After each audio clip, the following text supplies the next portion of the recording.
Referência no cinema brasileiro como roteirista e diretor, o cineasta Luiz Bolognese retoma, em A Última Floresta, um trabalho sobre culturas indígenas que já havia sido premiado em Um Ex-Pajé. Nessa última produção, que ele assina junto com a liderança Davi Copenaua, as histórias do povo Yanomami são contadas a partir da perspectiva e de escolhas feitas pelos indígenas, que expandem os limites tradicionais do documental. Assista a seguir a conversa que tivemos com Luiz sobre A Última Floresta. Essa sinopse do Davi, Os Brancos Não Nos Conhecem, foi um pouco a maneira que a gente conduziu o filme. Eu diria que eu parti muito assim, como alguém que não sabe o que está fazendo. Justamente alguém que tem um encantamento que eu tenho há muito tempo pelo modo de vida dos povos originários, né? Um encantamento pelo modo deles viverem, pela ética, pela estética, pela filosofia, pela cosmogonia, mas não os conheço, e cada povo é diferente, né? Você está com os Pataxó é de um modo, você está com os Guarani Kaiowá é outro modo, você está com os Paiter Suruí é outro, os Yanomami são completamente diferentes, porque são povos diferentes que falam línguas diferentes e porque estão em contextos completamente diferentes, né? Os Guarani Kaiowá estão num contexto de perda de território e lidando com fazendeiros e tendo que trabalhar em canavial, diferente dos Paiter Suruí, que estão com uma realidade que eles têm o território, eles têm uma parte grande da cultura, mas estão altamente evangelizados, e isso é um etnocídio muito forte, diferente dos Yanomami, que é um grupo bastante, que resiste muito e que tem muito pouco perda de cultura, de identidade para a branquitude, né? Lá onde nós fomos filmar A Última Floresta é um lugar que eles não deixam entrar a igreja evangélica. Nessa região dos Yanomami, o Davi, por exemplo, não deixou entrar o Bolsa Família. Os Yanomami, o processo de fazer A Última Floresta foi um processo de construir uma dramaturgia, de construir um filme com eles, enquanto a gente estava conhecendo eles, enquanto nós estávamos nos entendendo mutuamente, eu e a minha equipe entendendo quem são os Yanomami, como eles vivem, o que eles fazem, o que a gente podia fazer, o que a gente não podia fazer. Por exemplo, nós fomos informados que nós não podíamos filmar as crianças pequenas, porque eles acreditam que todos os seres têm um duplo espiritual e que o duplo espiritual das crianças é muito frágil, não está maduro o suficiente e que não suporta o rapto da imagem. E eles conheceram o processo de fazer cinema antes de ver um filme, porque no lugar que nós filmamos, nessa aldeia de Huaturique, na fronteira entre o estado de Roraima e o estado de Amazonas, floresta profunda, a gente só chega de avião, não dá para chegar de carro nem de barco, porque é serra, é montanha. Eles nunca viram um filme e optaram por fazer dentro do documentário, porque eu convidei o Davi Copenau para ser roteirista, e eles optaram por fazer algumas situações de ficção, por exemplo, narrar a história dos deuses fundadores do povo Yanomami. Então foi um processo muito original para mim, como você falou, trabalho com cinema há bastante tempo, há uns 25 anos, já fiz muitos filmes como diretor, fiz até desenho animado, Uma História de Amor e Fúria, fiz séries como Guerras do Brasil, que está na Netflix, guerradobrasil.doc, escrevi para a Laís Bodansky, Bicho de Sete Cabeças, Chega de Saudade, escrevi para o Dani Rezende, Bingo, para o Hugo Prata, Elis. Então, tenho uma vasta experiência. A Última Floresta, para mim, é como se eu não tivesse feito nada. Era tudo uma grande descoberta e uma situação em que eu tinha realmente muito pouco controle de toda a situação. Você mencionou a participação do Davi como co-roteirista também. Então, eu queria que você falasse um pouco de como foi importante essa co-construção, esse co-trabalho com ele. Eu lembro que quando eu li A Queda do Céu lá, quando eu estava filmando o Ex-Pajé, em 2018, 2019, e aí eu pensei, vou convidá-lo não apenas para ser o personagem do meu filme, mas para ser co-roteirista comigo, para conduzir a história. Aí eu o procurei, fiz essa proposta, ele me convidou para ir para Boa Vista, que ele iria para Boa Vista me encontrar, para a gente se conhecer e tomar essa decisão. E ele me perguntou o que um roteirista faz. Eu contei que o roteirista é quem conduz a história, escolhe o ponto de vista narrativo e tal. E ele me falou que ele não gostava do Ex-Pajé, que era meu último filme, porque era um filme no qual o xamã estava muito fraco, porque eu justamente mostrava uma comunidade que está sendo evangelizada. E que ele gostaria de fazer um filme sobre os Yanomami, que mostrasse a potência dos xamãs. Porque se tem alguma civilização que está doente, é a sua, não a minha. Nós estamos fortes. Vocês é que estão matando todos os rios, todos os córregos, todos os biomas, estão criando, não tinha nem chegado a pandemia, mas uma crise hídrica sem precedentes, estão vivendo em situação de pânico, de estresse o tempo todo, enquanto nós estamos vivendo na potência da nossa existência. Então tem que ser um filme que mostre a nossa beleza. E eu resolvi trocar com ele e seguir esse caminho, porque ele já tinha visto cinema, vários filmes, e ele falou, cinema, né, Luiz, é um sonho, que as pessoas sonham junto, numa tela. É igual. Então, a gente, para escrever cinema, a gente tem que sonhar junto. Então, você tem que vir aqui para a minha aldeia, nós ficamos umas 2 semanas aqui sonhando, de dia a gente conversa sobre os sonhos, e aí a gente encontra as histórias que a gente vai contar. Porque para os povos originários, e muito para os Yanomami, o lugar do sonho não é um lugar da ficção. Os Yanomami acreditam que o que eles sonham de noite é real. Aí nego me pergunta, mas isso é um documentário ou é ficção? Não sei mais, fica nessa fronteira.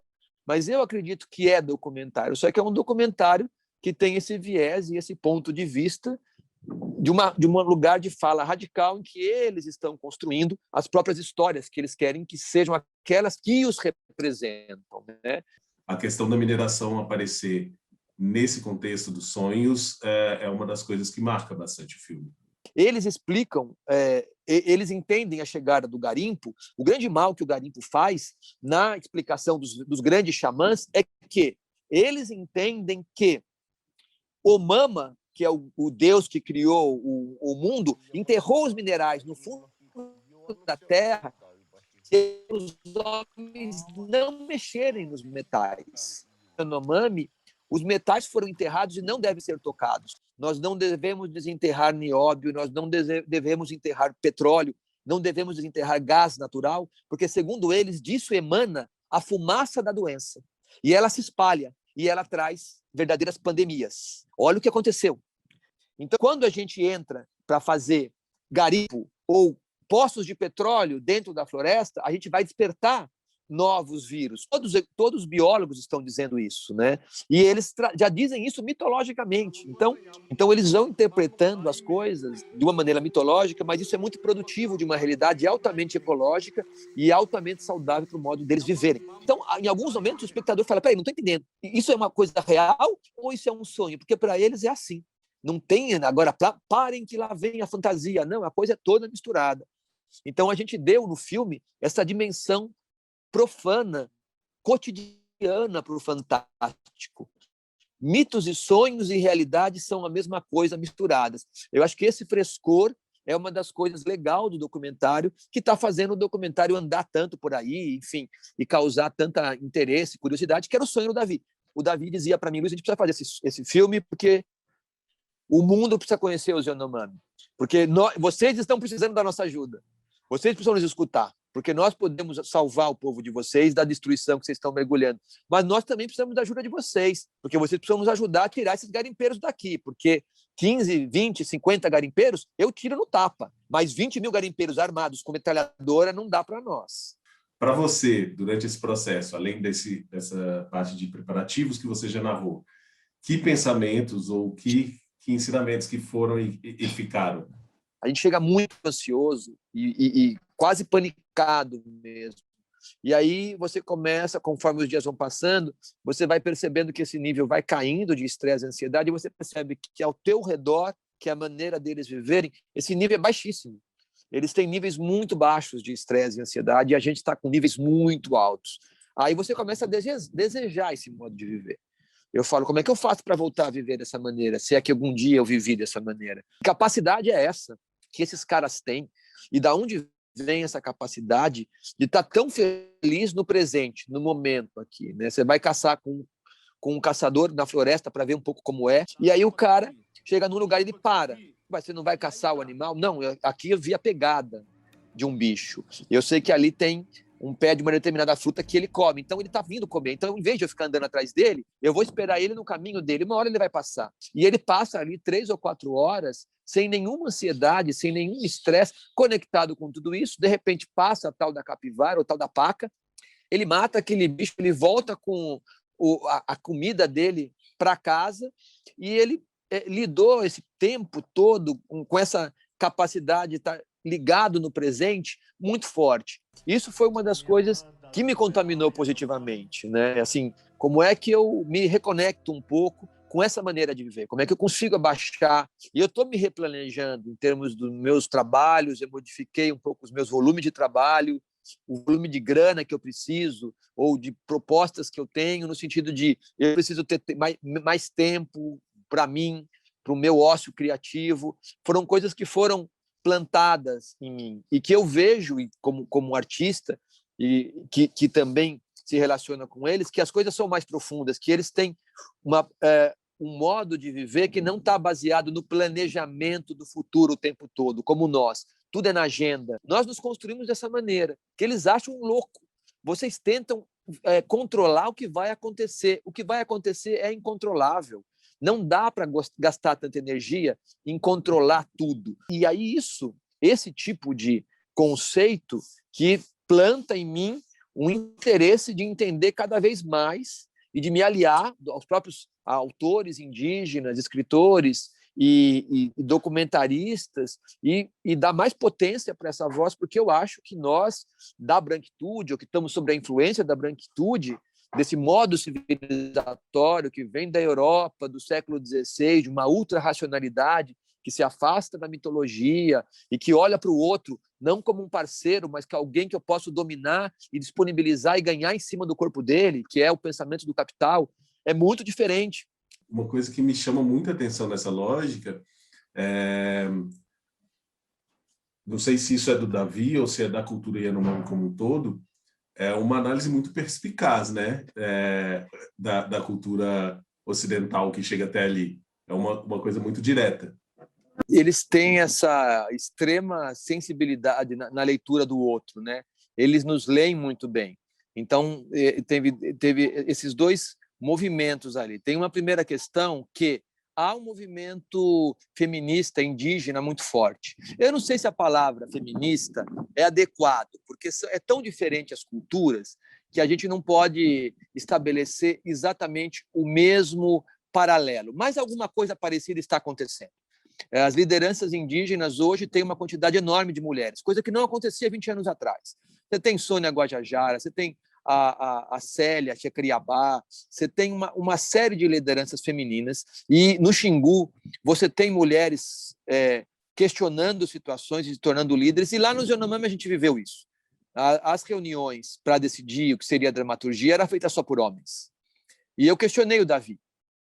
Essas reuniões a gente fazia no final do dia. O Davi trazia os homens mais velhos, os guerreiros, para conversar sobre dramaturgia. Era demais. Mas as mulheres não participavam. Só que de dia, as mulheres me procuravam, sobretudo Eruana, que é uma artista Yanomami, uma mãe de família, que vive como toda mulher Yanomami, que cuida da roça, que corta a lenha, muito, muito forte, que tece tapetes e redes, e faz os cestos, e faz toda a comida. Uma mulher múltipla, de muitas competências, muitas sabedorias, vai sozinho na floresta fazer coletas e tal, mas também faz pinturas, que ela aprendeu com os brancos e tal. E ela me procurava. E eu acabava sentando em umas rodas de mulher, levado por ela. E ela fala muito pouco português, eu muito pouco Yanomami, mas a gente conseguia se entender. E aí eu procurei o Davi e falei, Davi, o mundo está mudando lá fora, as mulheres brancas estão buscando mais espaço. Eu acho muito estranho o filme não ter o ponto de vista das mulheres Yanomami. Eu acho que não vai pegar bem para os Yanomami. Eu acho que a gente devia ouvir as histórias da Eruana. Aí o Davi voltou dali a 1 hora. Ele pensou e falou, Luiz, eu pensei. A Eruana é uma Yanomami muito forte. Pode ouvir as histórias dela e pode filmar as histórias que você quiser filmar com ela. Não precisa nem passar por mim. E aí a gente abriu o caminho para contar histórias das mulheres Yanomami, e aí fomos na direção de que elas estão querendo fazer uma associação que ainda não é muito bem vista e muito bem aceita pelos homens. Eles também estão sendo trabalhados para entender que isso é legal. As mulheres estão fazendo uma associação das mulheres Yanomami, em que elas querem ter uma renda delas vendendo cestos, né, para os brancos e tal, para poder comprar alimentos, para poder ter uma certa independência, uma certa autonomia, que perturba o poder dos velhos Yanomami. Mas isso está no filme, esse levante feminino. Por isso que eu digo que ele é transcultural, porque as mulheres Yanomami também têm as demandas dela, né? E aí o filme foi legal porque o filme conseguiu ajudar a Erruana a abrir um espaço de respeito ali dentro. Eles têm essa sensibilidade e foi um outro xamã que fala no filme essa frase que você trouxe. Ele que fala, os garimpeiros que estão destruindo tudo, na verdade, são pobres, passam fome. Os verdadeiros donos disso tudo nem vêm aqui. E como ele falou em Yanomami, na hora da câmera que eu filmei, eu não sabia o que ele tinha falado. Depois, na sala de edição, que alguns Yanomami traduziram tudo para mim, é que eu fui descobrir muitas das coisas que eles tinham falado e que eu só fui descobrir na sala de montagem, quando eu tive todo o material bruto traduzido e legendado. Eu fui ter muitas surpresas das frases que eles falavam e das coisas que eles diziam na sala de montagem. Foi muito maluco isso.